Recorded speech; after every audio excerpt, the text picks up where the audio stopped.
Hello, my fellow Americans. 'Tis I, the Rumpled One. It is Tuesday, September the 24th, the year 2013.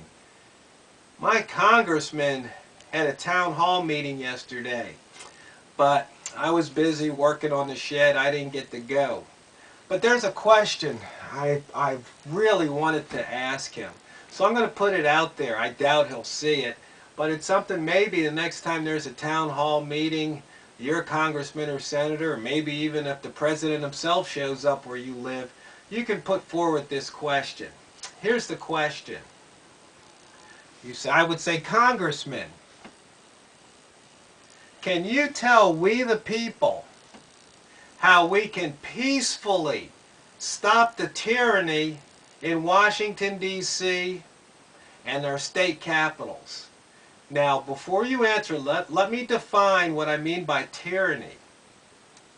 Tyranny is when our elected officials impose laws upon we the people that we have to obey or follow, or else the consequences could be jail time and stiff penalties and fines and incarceration. But you are exempted from these laws. You and your fellow congressmen, senators, and the president himself. One such law, Obamacare. And then sit back and wait for the response. See how they dance around that answer. Because you see, I asked for a peaceful solution. But I think we all know there really isn't much of a peaceful solution, because it's just the way the system is. In fact, I was just talking to somebody this morning before I made this video, and they were saying, yeah, we hear, DeFazio's a great guy and all. I said, well, see, that's the problem. He goes to these town hall meetings, and he gets up there and he tells us how hard he's working for the people that he represents, and how all those other guys they're the bad guys. But I'm there working hard. I'm trying to bring home the bacon here, back to the great state of Oregon. But you see, all of his fellow congressmen are out there doing the exact same thing. And they're pointing to my congressman and saying he's part of the problem. And so basically, oh yeah, we think our congressperson's a nice person because they come out, they shake our hands, and they kiss the babies, and they do all these things, and they stand up and cut ribbons and say how great things are, and look at what I've done. But the reality is they haven't done a dang thing, because they go, look what I've done. Well, all they've done is that the money that the federal government has confiscated from we the people and sent back to D.C., he's bringing us our own money back, and then he's puffed up like, look what I've done for you. I mean, who do these guys think they're fooling? I mean, maybe the 20-year-olds, maybe the 30-year-olds, or maybe even the 40-year-olds. But I'll tell you one thing. After you've been around the sun 50 or more times, you start to get a little wise. You got some experience under the belt. You got a little wisdom in your noggin. And you can see through the BS. Frankly, I'm pretty sick of it. I bet you are too. But, you go out and vote. But there's a certain reality check there too. There's one segment of the population, they're going to vote Democrat no matter what. And there's another set, maybe in equal numbers, that's going to vote Republican no matter what. Most of the people out there, they're not going to vote at all. They feel so disenfranchised and hopeless, they're not going to even... Why? Why waste their time? It just encourages them. And then, so there's that one small segment that can swing the election. So you see, if you're part of the disenfranchised, then maybe you start to vote. Maybe something can change. In fact, I was listening to a radio show yesterday, and they were talking about the great state of Jefferson.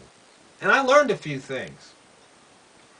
See, they wanted to do that way back in the 1800s. In fact, they wanted the state of Jefferson to actually be the 49th state. But what had happened was that the people in Northern California and Southern Oregon, got tired of the major population centers like Sacramento and Salem and Portland, and LA and San Fran dictating how things go out here in the country. And they were going to create the great state of Jefferson. But something happened. It was called Pearl Harbor, and they decided that, you know, focusing on the World War II effort was more important than creating the state of Jefferson.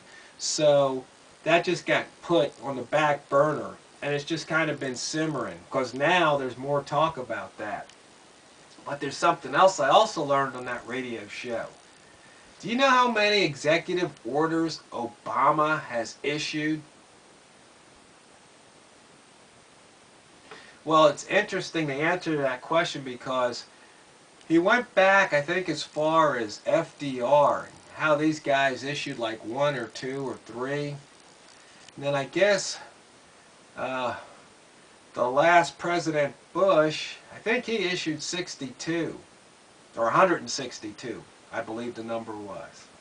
And people are up in arms. Well, do you realize Obama has issued, I think the number was 928 executive orders.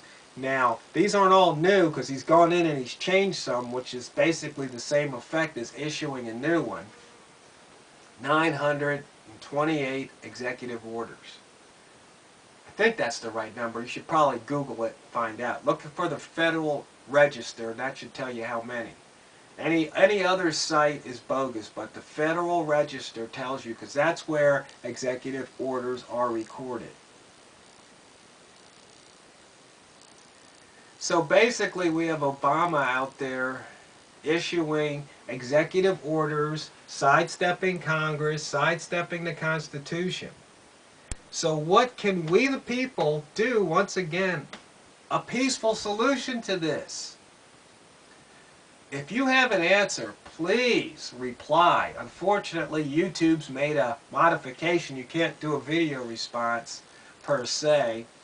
I heard there's something maybe new coming out that we're all supposed to love, but I would like to have it so we can do video responses.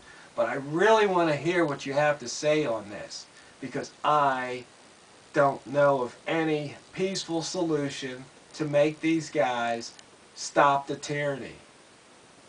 So my fellow Americans, wake up and smell the tyranny.